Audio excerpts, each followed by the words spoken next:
नमस्कार प्रिय दर्शकों, आप सभी का स्वागत है हमारे इस आध्यात्मिक यात्रा में। आज हम बात करेंगे एक ऐसे विषय की जो हर व्यक्ति के जीवन से जुड़ा है, क्रोध। क्या आपने कभी सोचा है हम अचानक क्रोधित क्यों हो जाते हैं? क्यों छोटी सी बात हमें भीतर तक विचलित कर देती है? क्यों कभी कभी क्रोध में लिया गया एक निर्णय जीवन भर का पछतावा बन जाता है? इन सभी प्रश्नों का गहरा और दिव्य उत्तर हमें मिलता है श्रीमद् भागवत गीता में। भगवान श्री कृष्ण हमें बताते हैं कि क्रोध अचानक नहीं आता, उसकी एक पूरी मनोवैज्ञानिक प्रक्रिया होती है। जब हम बार बार किसी वस्तु, व्यक्ति या परिस्थिति के बारे में सोचते हैं तो मन उसमें उलझ जाता है। उदाहरण के लिए, यदि कोई व्यक्ति बार बार धन, पद या सम्मान के बारे में सोचता है तो धीरे धीरे उसके भीतर आसक्ति जन्म लेने लगती है। चिंतन से लगाव उत्पन्न होता है। हम सोचने लगते हैं यह मुझे हर हाल में चाहिए।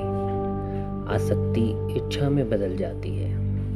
अब केवल विचार नहीं बल्कि तीव्र चाह बन जाती है। जब वह इच्छा पूरी नहीं होती या उसमें कोई बाधा डालता है तो वही इच्छा क्रोध का रूप ले लेती है। इसलिए गीता कहती है क्रोध की जड़ इच्छा है।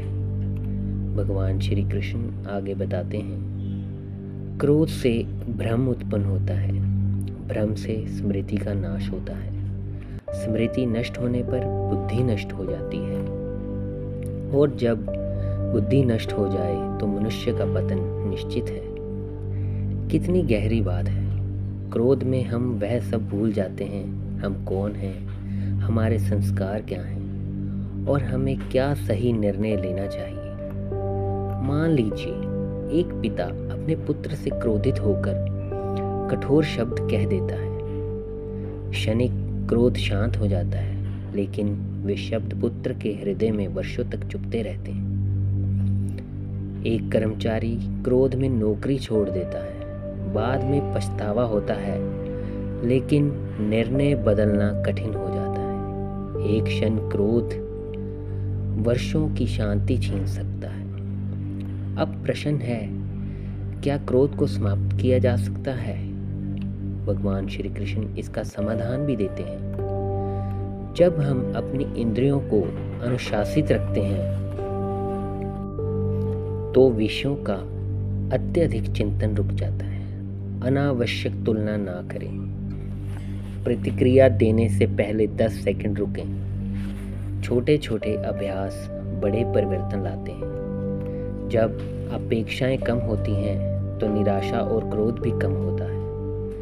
यदि हम हर कार्य को ईश्वर अर्पण भाव से करें तो परिणाम जैसा भी हो, मन स्थिर रहता है। जब हम यह स्वीकार कर लेते हैं कि जो हो रहा है वह परमात्मा की योजना का हिस्सा है, तो भीतर शांति आने लगती है। समर्पण से अहंकार समाप्त होता है, और जहाँ अहंकार नहीं वहाँ क्रोध भी नहीं। नियमित गीता पाठ, ध्यान और सत्संग बुद्धि को प्रखर बनाते हैं। मजबूत बुद्धि क्रोध को प्रारंभ में ही पहचान लेती है और कहती है, रुको, यह निर्णय बाद में लेना। क्रोध को दबाए नहीं, उसे समझें। जब भी क्रोध आए स्वयं से पूछें, मेरी कौन सी इच्छा आहत हुई है? क्या यह इच्छा वास्तव में आवश्यक थी? क्या यह 5 वर्ष बाद भी महत्वपूर्ण रहेगी? अक्सर उत्तर होगा नहीं, और तभी मन हल्का हो जाएगा।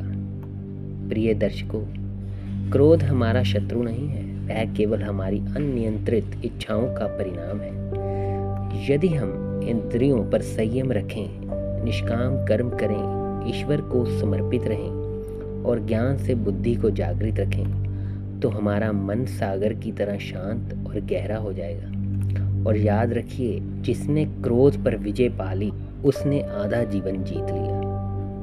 हम मिलते रहेंगे गीता के और भी दिव्य संदेशों के साथ। जय श्री कृष्ण।